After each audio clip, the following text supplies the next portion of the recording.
तो hello everyone, आप सबका स्वागत है मेरे इस नई वीडियो में। आज हम बात करेंगे बीएमएस के बाद जॉब्स एंड करियर अपॉर्चुनिटीज क्या होंगी जिसके बाद आपका फ्यूचर सिक्योर हो जाएगा। जैसे आप अगर बीएमएस में 6 साल इन्वेस्ट करोगे तो 6 साल का आउटपुट क्या होगा, मतलब बीएमएस करने के बाद आप कौन सी जॉब कर सकते हो, आपके पास कौन सी अपॉर्चुनिटीज होंगी जिससे आप अपना फ्यूचर सिक्योर कर सकते हो। सो गाइस, जैसे आप एमबीबीएस के बाद करियर ऑप्शंस देखो तो बहुत से लोगों को ये पता होता है, बट बीएमएस के बाद कौन सी अपॉर्चुनिटीज होती है मोस्ट ऑफ द स्टूडेंट्स को ये पता नहीं होता। तो इसी टॉपिक को आज हम डिटेल में डिस्कस करेंगे, वीडियो लास्ट तक जरूर देखना। सो गाइस, बीएमएस के बाद आप बेसिकली एक डॉक्टर बन जाओगे और डॉक्टर के लिए 2 चीजें मस्ट है। First is communication skills and second is knowledge. तो आप सोचोगे कि भाई नॉलेज तो ठीक है कि प्रिस्क्रिप्शन लिख के देंगे, ट्रीटमेंट अच्छा होगा, पेशेंट जल्दी ठीक होगा, but communication skills for what? But no, communication skills are necessary. जैसे आप सोचोगे कि पेशेंट आपके पास आया, आपके क्लिनिक में आया, आप उससे अच्छे से इंटरेक्ट करोगे, अच्छे से उससे कम्युनिकेट करोगे, so after all he will feel good. वो बाहर जाके आपकी मार्केटिंग करेगा कि भाई ये डॉक्टर जो है वो अच्छा है, अच्छे से लिख के देता है, अच्छे से बात करता है, इसका बिहेवियर अच्छा है, which leads to mouth marketing. उससे क्या होगा, आपकी क्लिनिक की आफ्टर ऑल रीच बढ़ेगी। तो ये बात तो पक्की है कि आपका अगर एमबीबीएस हो या बीएमएस हो, अगर आपके पास स्किल्स है, नॉलेज है, तो वो इंसान भूखा नहीं बैठेगा, तो वो डॉक्टर भूखा नहीं बैठेगा फॉर रियल। तो अब पहली अपॉर्चुनिटी की बात करें तो बीएमएस के बाद आप अपना क्लिनिक डाल सकते हो।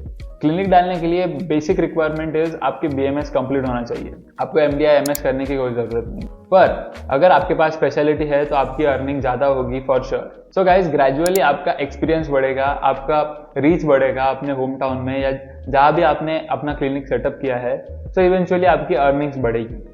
सो सवाल ये आता है कि स्टार्टिंग में अर्निंग कितनी होती है as a BMS doctor in this competitive world. तो बेसिक में आपकी अर्निंग थोड़ी कम होगी क्योंकि आपकी लोकेलिटी में पेशेंट्स को पता नहीं होता, लोगों को पता नहीं होता कि डॉक्टर ट्रीटमेंट कैसी करती है, कम्युनिकेट कैसा करता है, उसका बिहेवियर कैसा है, तो लोग झिझकते हैं जाने के लिए।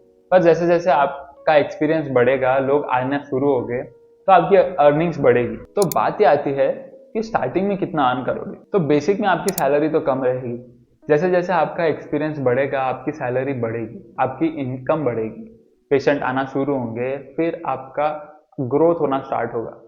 तो स्टार्टिंग में आप ज़्यादा कुछ एक्सपेक्ट मत करना, like 20 to 30,000 is average salary of a starting BMS doctors clinic. पर जैसे जैसे आप एक्सपीरियंस गेन करोगे, आपकी अर्निंग्स 50,000, 60,000, 70, 80, 1 लाख तक जा सकती है पर मंथ। तो भाई ये प्रोफेशन की एक खास बात है, मतलब it's a personal matter, but BMS के बाद आप डॉक्टर बनोगे तो you will choose your life partner also a doctor, तो इवेंचुअली आपकी अर्निंग्स डबल हो जाएगी। मतलब आप अगर 50,000 अ मंथ कमा रहे हो, आपकी लाइफ पार्टनर 50,000 कमाएंगी, तो combine will be 1 lakh per month. So it depends on person to person and personal choice too. तो ये होगी first opportunity. So the second opportunity is abroad practice. पर ये विदेश में ayurvedic practice, most of the countries में Ayurveda banned है, बट जिस कंट्रीज में अलाउड है आप वहाँ उनकी सर्टिफिकेट कोर्सेज या फेलोशिप कोर्सेज करके आप एज अ प्रैक्टिशनर वहाँ पे वर्क कर सकते हो। मैं आपको डिटेल में डिस्क्रिप्शन में बता दूंगा। तो मैंने सेकंड पे क्यों डाला, क्योंकि विदेश में प्रैक्टिस करना, मतलब फॉरेन में प्रैक्टिस करना साउंड समथिंग फैसिनेटिंग।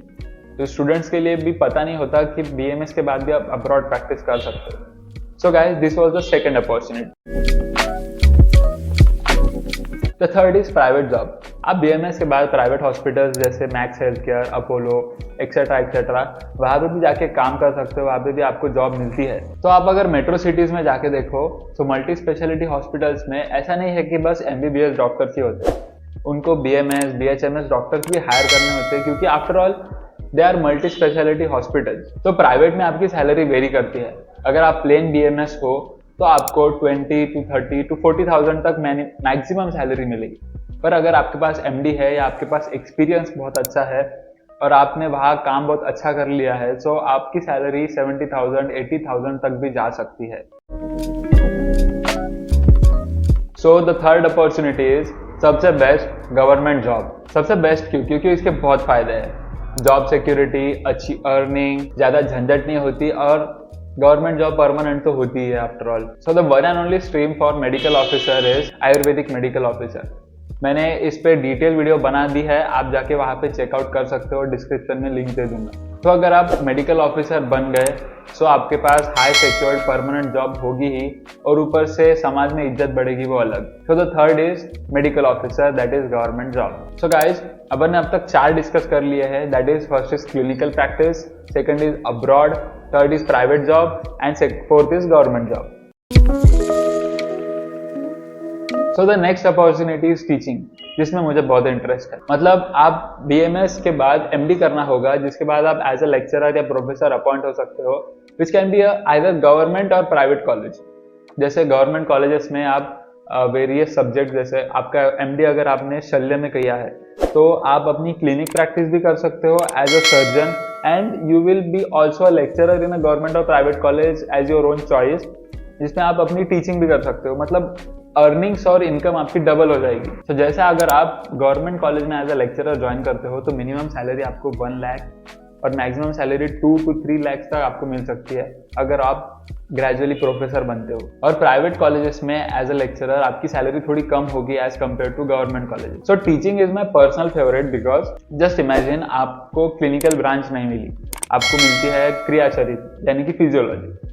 सो सुबह आप अपने teaching profession as a college में लेक्चरर अपॉइंट होकर कर सकते हो, and after your academics, after your college, you can practice at your own clinic, which results to double income. That is why it is my personal favorite. So the fifth opportunity is teaching profession. Next, I think the opportunity will grow in future is research field. क्योंकि आयुर्वेदा अभी तक proof नहीं हुआ है, तो proof करने के लिए रिसर्च जरूरी है। तो आगे जाके मुझे लगता है कि रिसर्च फील्ड में स्कोप बढ़ेगा। तो आप MD के बाद PhD कर सकते हो एज अ रिसर्च फील्ड में इन आयुर्वेदा, जिसमें आप रिसर्च पेपर पब्लिश करोगे। सो कुछ कंपनीज, मुझे कंफर्म तो नहीं पता पर इसमें एंटर कैसे करते हैं, बट कुछ कंपनीज 1 लाख to 2 लाख तक सैलरी देती है as a research field in Ayurveda. The next is company collaboration. See guys, बड़ी बड़ी कंपनीज, आयुर्वेदिक कंपनीज जैसे पतंजलि हो गया, हिमालय, बैद्यनाथ, उनको भी BMS डॉक्टर्स की नीड होती है for development of new products, new medicine. So ये बड़ी बड़ी कंपनीज भी आपको हायर करती है for their product development, for their medicine development, जिसमें आप उनको हेल्प करते हो for making of new medicine, making new formulation. And the 8th is उसकी मार्केटिंग के लिए।